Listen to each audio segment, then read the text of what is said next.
This might be the most exciting day ever because INOVIVA sent me this slushie machine for my review. I have been eyeing this for quite some time and I am so excited to give it a try. I have no idea what I am doing, which is the best part because I feel like if I can figure it out, then you definitely can do it as well. I did take a quick little glance at this because obviously I don't want to ruin the machine. I want to make sure that I'm doing everything properly.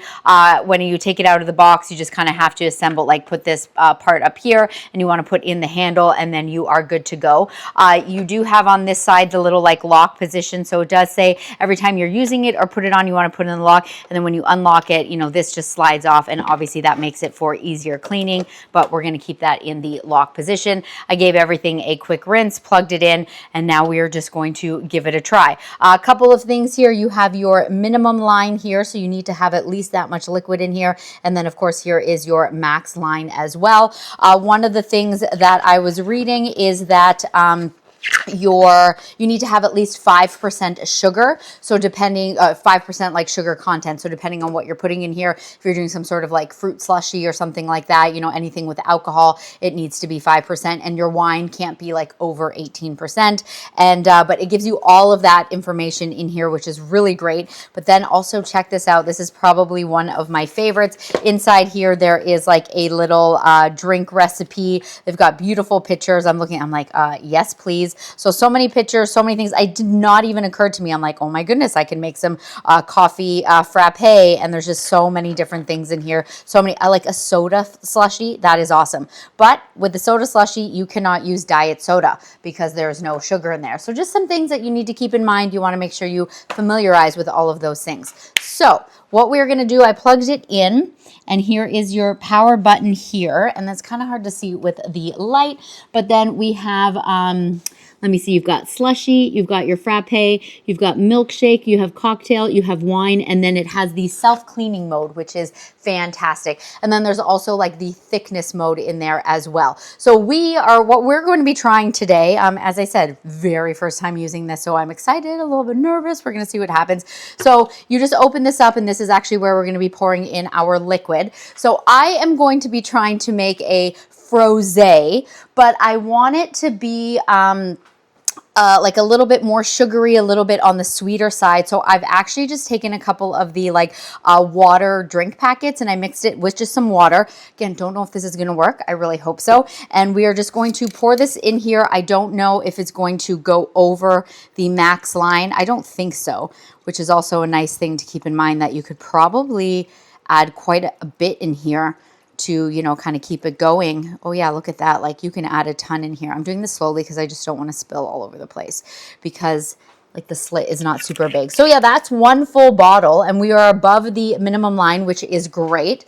But we're not over the max, which is most important. I feel like I'm going to end up spilling this all over the place. So I'm just quickly going to grab a measuring cup so that I can pour that in there. Let's do this. So this will be easier for pouring. Should have thought about that. So I got a little bit of a spout here.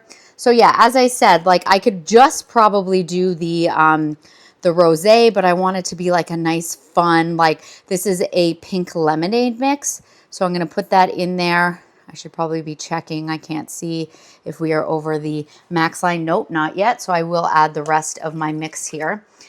And yeah, I'm just hoping that this is going to be like a nice, fun, sweet, delicious frosé, I should say. Okay, so we're going to close that. So I am just below the max line. That is perfect. And then I'm going to go ahead and hit wine. And then as soon as I hit that, I don't know if you can see that, but then there is a little thickness here. And so we want it to be, let's see, we want it to be nice and thick. Yeah, we do. And then we're just going to go ahead and hit on.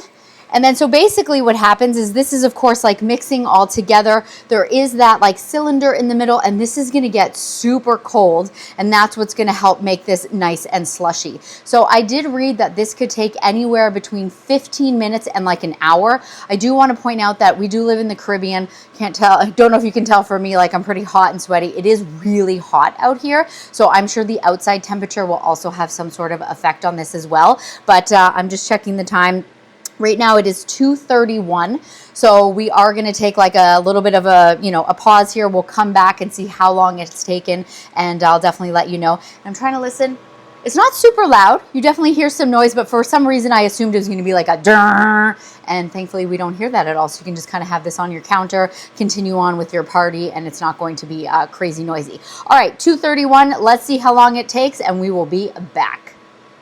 Okay, so it's been about half an hour, but to be fair, it was probably ready about 6 or 7 minutes ago. I was just kind of doing something else, but it did not take as long as I thought. I was fully prepared for it to take an hour, but as you can see, it is beautiful, slushy, nice and thick. And of course, as you saw me adjust on here, you can change that thickness. I wanted that thicker slush because, you know, especially living in this climate, it is going to melt a lot faster. And as you can see, at first I was kind of confused. I was like, it's like all squished up at the front. I was like, that's kind of weird, but of course that makes sense. That's definitely how you're going to want it, because if it was all the way back here, like it would be hard for it to come out through the spout, obviously. So yeah, it's just continuously pushing at the front, making it easier for you to pour. But let's just stop talking and let's just go ahead and give it a try.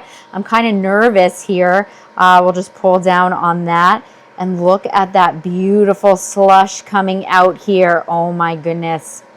So thick. Oh, it's going to be hopefully delicious. My thing is, if it doesn't taste good, it's definitely not the machine's fault. That's my fault because I put kind of a weird concoction in there. But yeah, it definitely smells like... This is so good. If you can't already tell from my smile, this is amazing, and I can't believe that this only took half an hour. This is like one of my favorite vacation drinks. So the fact that I get to make this at home is probably like the most exciting day ever. Yeah, it is so awesome. It's delicious, so easy. As you saw, I literally plugged it in. I put 2 ingredients in here, and now I have my favorite vacation holiday cocktail while I am at home.